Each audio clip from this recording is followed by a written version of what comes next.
dinisbatkan kepada Nabi Yahya. Nabi Yahya punya ayah yang namanya Nabi Zakaria. Makanya nisbat julukan punya daripada Al-Imam An-Nawawi, yaitu Abu Zakaria. Aslinya beliau punya nisbat lain yang digelar oleh para ulama, namanya Muhyiddin, yaitu artinya orang yang menghidupkan agama. Saking dalamnya ilmunya Al-Imam An-Nawawi rahimahullah ta'ala. Tapi dia dalam satu kitab yang menulis, saya tak suka dijuluki sebagai julukan Muhyiddin. Beliau lebih suka dijuluki dengan julukan Abu Zakaria. Abu Zakaria Ibnu Syarif Al-Imam An-Nawawi rahimahullah ta'ala. Jadi kita kajian ini membahas tentang bagaimana adab atau tata keramanya seorang menghafal Al-Quran dan kebiasaan-kebiasaannya para sahabat radhiyallahu anhum, para al-kufar, para hafid Al-Quran punya amalan-amalan tersendiri. Makanya beliau ceritakan dalam mukadimahnya membahas bagaimana beliau itu mengaku daripada Alkitab At-Tirmidzi ini. Beliau ceritakan kurang lebih panjang kisahnya. Kalau beliau melihat bahwasanya di kota Damaskus itu banyak penghafal Al-Quran, tapi untuk masalah adat dan tata kerama dalam Al-Quran itu kurang. Makanya beliau melihat perkembangan seperti itu yang menulis kitab, yaitu bagaimana seorang penghafal Al-Quran ini punya adat dengan Al-Quran. Karena orang yang punya adab, meskipun sedikit ilmunya, maka itu akan bermanfaat.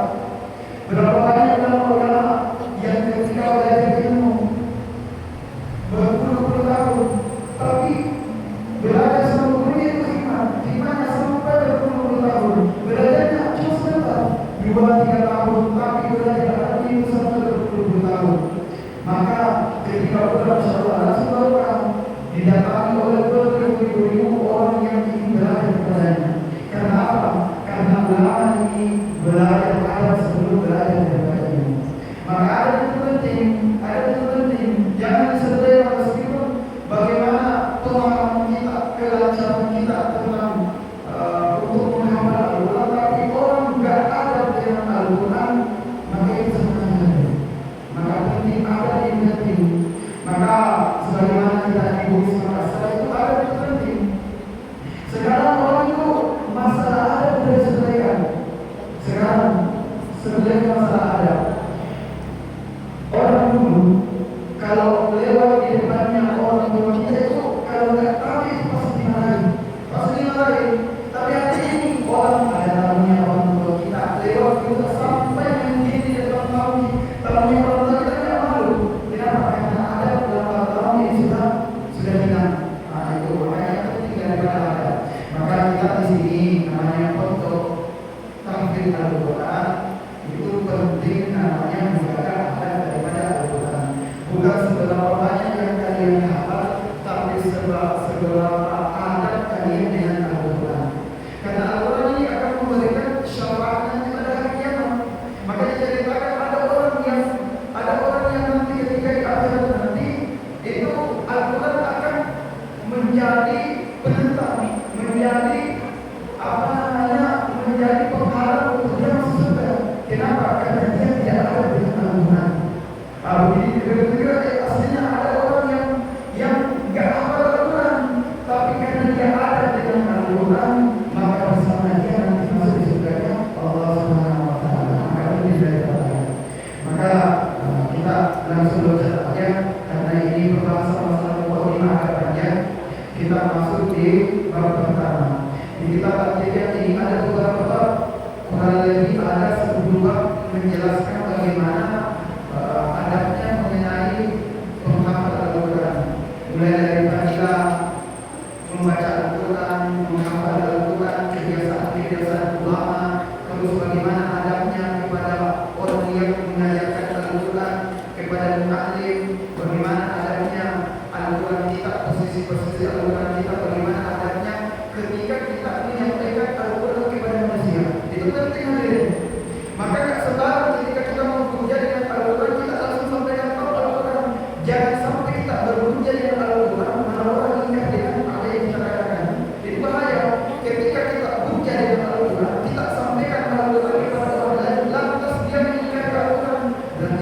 bersekutu dengan Al-Quran. Maka ada alatnya yang sampaikan Al-Quran itu ada alatnya. Maka kita mulai dari bab awal. Bismillahirrahmanirrahim. Al-Baqul Awwal. Bab yang pertama. Fi aqrafi min fadilatin tilawatil Qur'ani wa amalatihi. Mengenai tentang keutamaan membaca Al-Quran dan menjadi hafiz Al-Quran, orang yang membawa Al-Quran. Jadi bab yang pertama ini membahas tentang hadis-hadis atau asar-asar yang menceritakan tentang bagaimana keutamaannya orang yang membaca Al-Quran dan orang yang menghafal Al-Quran. Wallahu azza wa jalla, innal ladzina, sesungguhnya orang-orang yang dia selalu membaca kitab Allah, kitabnya Allah, wa aqamus salata, dan mendirikan salat, wa anfaqu, dan menginfakkan iman dari apa-apa razaqnahum yang kami berikan kepada mereka, sirran, secara sembunyi-sembunyi, wa alaniyatan, atau secara terang-terangan, yang mereka mengharap tijaratan, perdagangan, dan sabur yang tidak akan merugi, liwafiyahum, supaya menyempurnakan mereka ujurakum, pahala-pahala mereka, wa yazidahum, menambahkan kepada mereka min fadlihi, dari anugerahnya Allah, innahu, sesungguhnya Allah, Ghafurun, Maha Pengampun, Syakurun, yang Maha bersyukur. Jadi ini satu ayat yang dinukil oleh Imam An-Nawawi bagaimana keutamaan orang yang membaca Al-Quran. Kata beliau dalam firman Allah Taala, innal ladzina yasluna kitaballahi wa aqamus salata wa anfaqu mimma razaqnahum sirran wa alaniyatan yarjuna tijaratan lan tabur, liwafiyahum ujurahum wa yazidahum min fadlihi, innahu ghafurur rahim. Sesungguhnya ada orang-orang yang selalu membaca kitab Allah.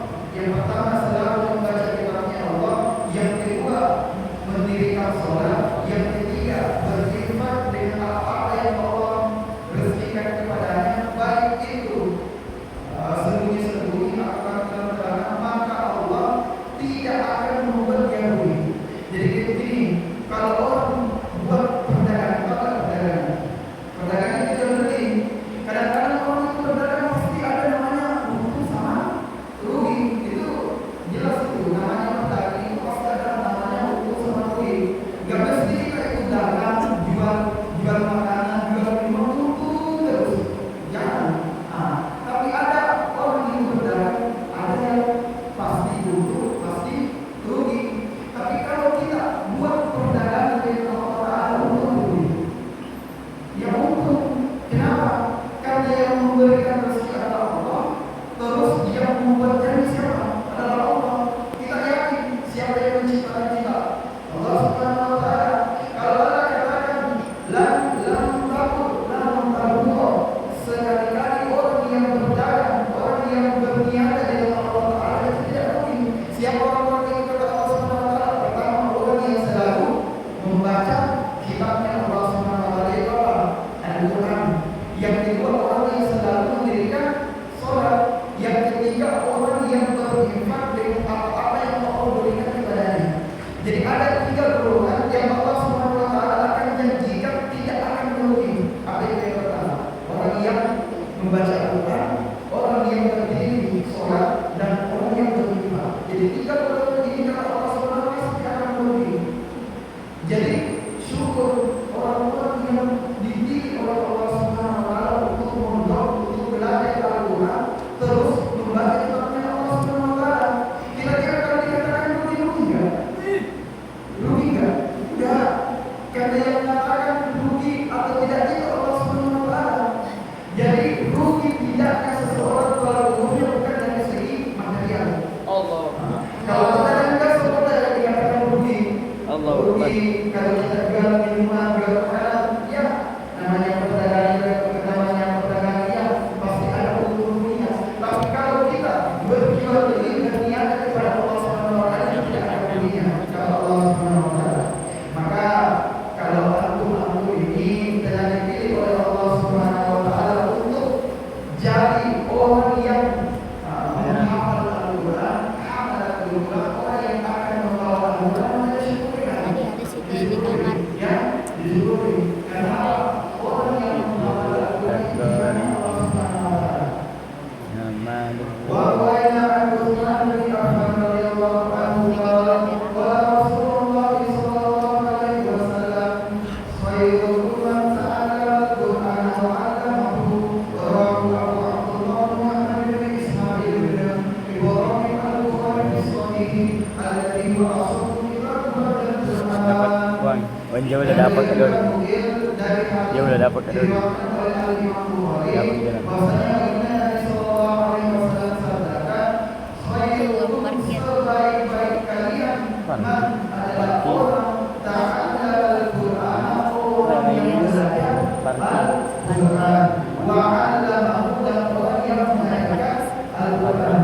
Kira-kira kalau ada orang yang ngomong ini si murid orang yang terbaik. Kalau mungkin sesama temannya mungkin ya ada yang terima, ada yang tak terima. Kalau misalnya bilang murid ini orang yang terbaik yang ngomong itu percaya nggak? Percaya nggak? Percaya nggak kalau misalnya ada yang ngomong bahwasanya ini orang yang terbaik? Percaya nggak? Percaya nggak? Enggak. Tidak. Kenapa? Kalau di atasnya yang paling ngomong, gubernur ngomong, oh si bulan-bulan ini orang yang terbaik, orang yang katanya. Percaya nggak? Percaya. Kenapa? Karena yang ngomong itu adalah gubernur. Bagaimana yang kalau yang ngomong itu presiden? Bagaimana kalau yang ngomong itu orang yang dapat menyelamatkan kita nanti di hari kiamat? Itu Nabi Sallallahu Alaihi Wasallam. Percaya nggak? Kata baginda Nabi, khairukum, sebaik-baik kalian, sebaik-baik orang di antara kalian adalah orang yang belajar Al-Quran dan orang yang mengajarkan Al-Quran itu. Jadi jangan kita tengok teman kita, mungkin ada yang sebab kita yang istilahnya pekerjaannya itu lebih di atas daripada kita. Kita ini cuma mulut, kelihatannya susah-susah di sini, kelihatannya tidak ngapain di sini.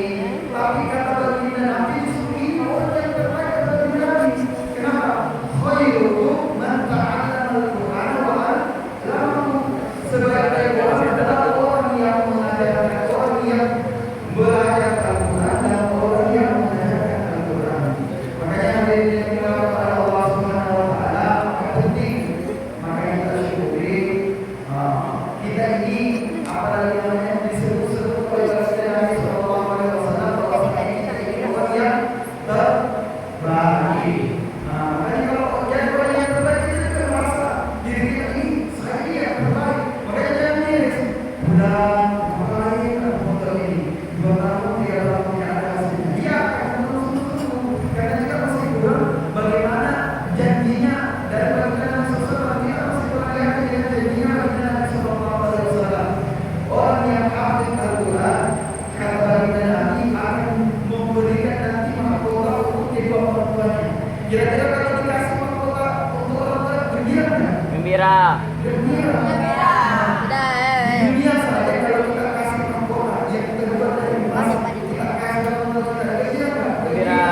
Apalagi kalau di akhirat nanti, Bismillah dari lagi yang oh kelihatannya ini barang ini sulit, susah. Tapi ketika nanti di akhirat nanti kasih kesempatan untuk kedua orang tua mahkota yang tidak ada nilai kalau dibagi ahli dunia nanti di dunia. Makanya hari ini Allah Subhanahu wa taala jadi satu yang dimana Allah Subhanahu wa taala. Jadi bagaimana kita motivasi diri kita, bagaimana untuk lebih semangat lagi untuk menghafal Al-Quran. Jangan sekedar ikut program. Enggak ada semangat menghafal Al-Quran. Yang jelas selesai semuanya yang menulis. Nah, jangan seperti itu. Yang selesai Al-Quran yang menulis. Bagaimana menjaga Al-Quran ini bisa